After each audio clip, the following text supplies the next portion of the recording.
Olá pessoal, oração da madrugada. Eu estou aqui porque sei que é importante para nós orarmos ao Senhor nosso Deus, sei da importância da oração na vida do cristão. Estou aqui nesta madrugada e agora são 4 horas e 24 minutos e peço desculpas pela minha aparência assim de sono.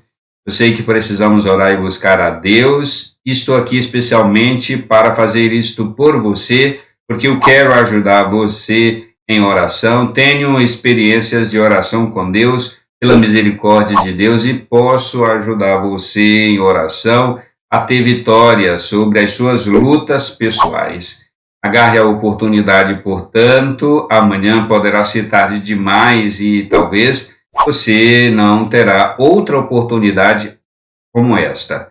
Oportunidade única na sua vida. Amanhã poderá ser tarde demais porque nós sabemos o que poderá acontecer conosco no futuro. Assiste o vídeo até o finalzinho. Eu tenho uma surpresa para você, na verdade é um prêmio para você. Eu vou orar por você e ficar comigo até o finalzinho do vídeo. Vou me colocar diante de Deus em oração, apresentando a sua vida a Deus. E escreve aqui embaixo nos comentários o seu motivo de oração, o seu pedido, e eu orarei por você nas orações seguintes, quando estiver aqui de madrugada orando. E faça o bem a outras pessoas, compartilhando o vídeo. A minha oração na madrugada de hoje vai ser no Salmo 105. Estou continuando no Salmo 105 e hoje nos versos 12 ao 15.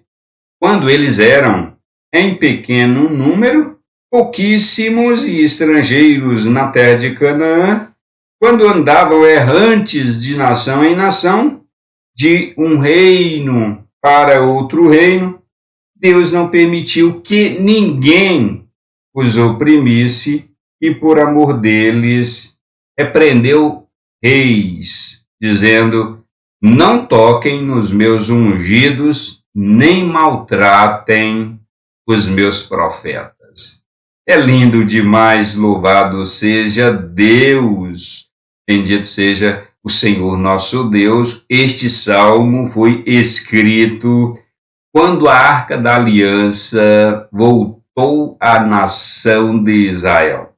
A Arca da Aliança foi levada pelos filisteus quando Israel chegou a um estado de depravação muito grande. A glória de Deus foi tirada de Israel. A arca representava a glória de Deus na nação. Isso é muito importante. A presença e glória de Deus na nação foi tirada, saiu, porque o povo se afastou de Deus. O povo se distanciou do Senhor, seu Deus. Na área do direito e da justiça, o povo se corrompeu e não praticava a justiça. Na área da sexualidade, o povo chegou a um estado de depravação muito grande. Na área da administração pública, muita corrupção. Na área dos negócios, muitos erros, muita corrupção. A nação inteira se corrompeu em um estado de pecaminosidade muito grande, e então a glória de Deus saiu de Israel, foi retirada de Israel, a Arca da Aliança foi levada pelos filisteus que invadiram a nação e a levaram. Isto alguns séculos depois que a nação tomou posse da herança da terra de Canaã. E eu falei disso na oração da madrugada anterior. Quando Davi chegou ao trono da governança da nação, a Arca da Aliança voltou. Davi foi buscar a aliança, a Arca da Aliança na terra dos filisteus, porque Deus proveu que os filisteus aceitassem devolver a arca e Davi foi buscar. Quando a arca estava chegando à nação de Israel e ao lugar devido a ela, então Davi escreveu este salmo, e esta parte do salmo dos versos 12 a 15, o salmista está lembrando quando a nação de Israel ainda era apenas uma promessa.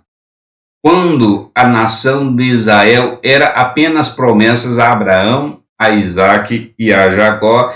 E estes 4 versículos descrevem exatamente aquele período, o tempo de Abraão, Isaque e Jacó, em que eles peregrinavam na terra de Canaã, a terra dos cananitas.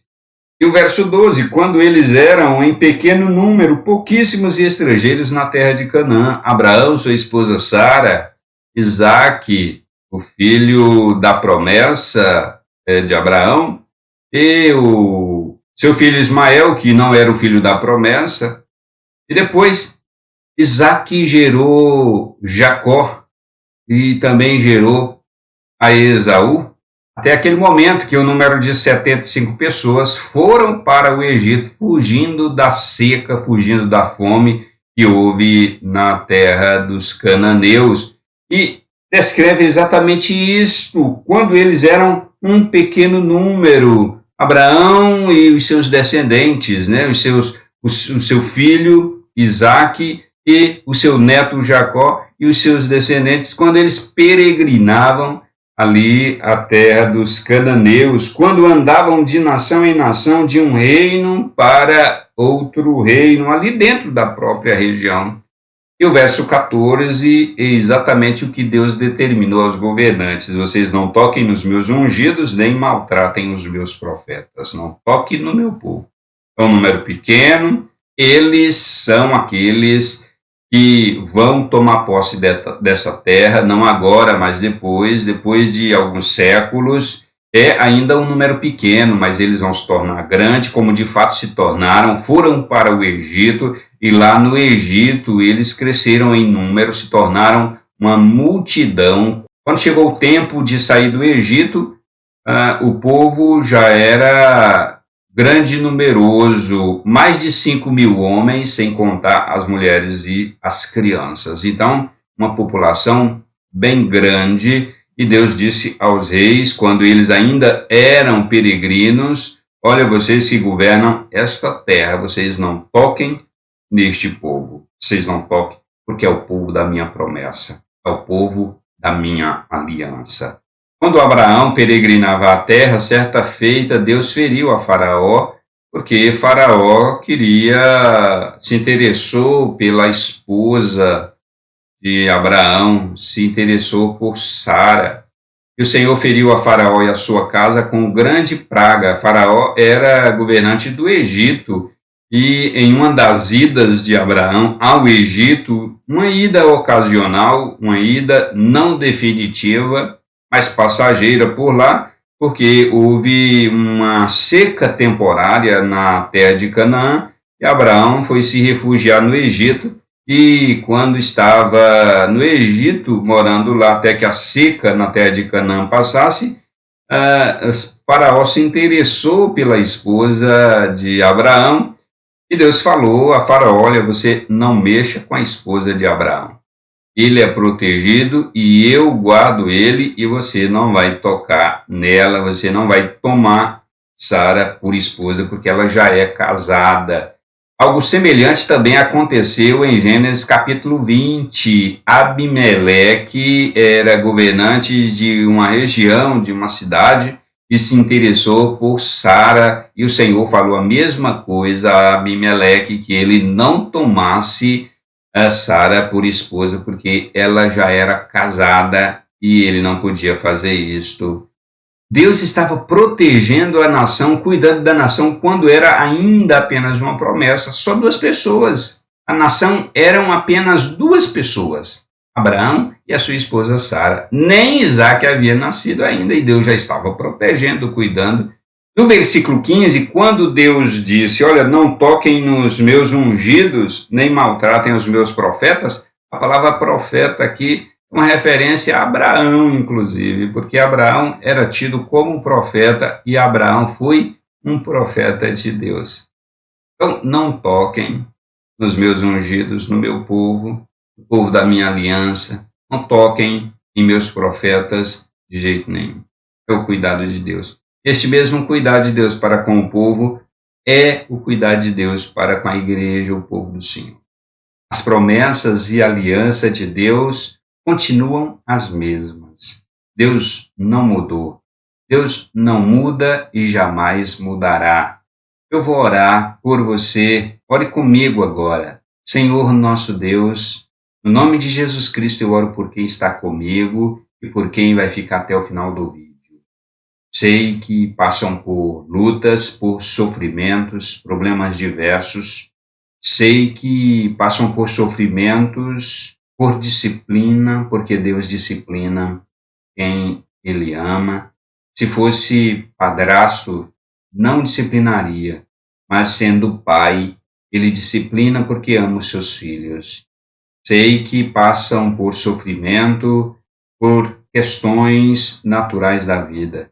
Sei que passam sofrimentos, a família, cônjuge, filhos, envolvimentos com drogas, questões financeiras, questões com emprego, dificuldade para pagar as contas, doenças e problemas diversos e problemas inesperados. Pai, eu lhe peço que o Senhor abençoe, que o Senhor cuide, que o Senhor proteja. Pai, não deixe que sejam destruídos pelos problemas, pelos inimigos. Não, meu Pai. Proteja e livre de todos os males. Pai Santo, eu oro por cada pessoa que está comigo aqui nesta oração da madrugada. E ainda oro pela Igreja do Senhor. Tenha misericórdia. Jesus Cristo diz que as portas do inferno não prevalecerão contra a Igreja. A igreja é protegida e guardada pelo Senhor, porque é povo da sua aliança. Oro pela minha denominação, a Igreja Cristã Evangélica do Brasil. Oro para que o Senhor abençoe cada cristão, cada crente da denominação, cada pastor, cada membro do quadro ministerial da Igreja Cristã Evangélica do Brasil, a ICEB, por este Brasil inteiro. Oro, Deus, pela gestão nacional, oro pela gestão das regiões eclesiásticas, oro, Pai Santo, pelos eventos denominacionais, pelos projetos de expansão, projetos de evangelização, projetos missionários. Oro, Deus bendito, pela denominação como um todo, para que o Senhor abençoe. Especialmente oro pelos pastores, para que o inimigo não os tente além da capacidade que eles têm de serem vitoriosos sobre as tentações. Oro, Pai, para que eles sejam protegidos e não caiam nas seduções, nos pecados.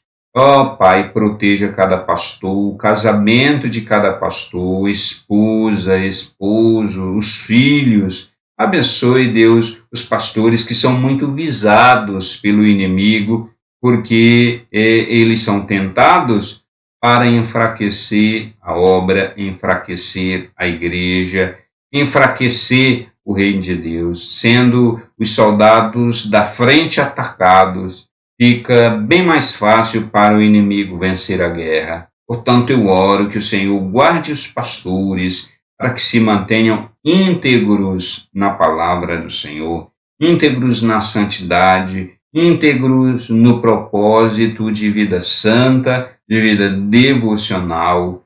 Pai Santo, no nome de Jesus Cristo, cuida dos seus obreiros, como diz a sua palavra aqui no Salmo, onde nós lemos o verso 15, que o Senhor disse: não toquem nos meus ungidos e não maltratem os meus profetas. A igreja do Senhor é ungida por ti, e os profetas do Senhor são ungidos pelo Senhor e, portanto, marcados para a vitória, marcados para serem igreja de Deus, cujas portas do inferno não prevalecerão contra ela. É no nome de Jesus Cristo, nosso Senhor, que eu oro. Compartilha este vídeo, deixe o seu pedido de oração aqui embaixo e também deixe o seu like, o sinalzinho de OK que está aqui embaixo, clica aí para o engajamento do vídeo. A gente se encontra na próxima oração.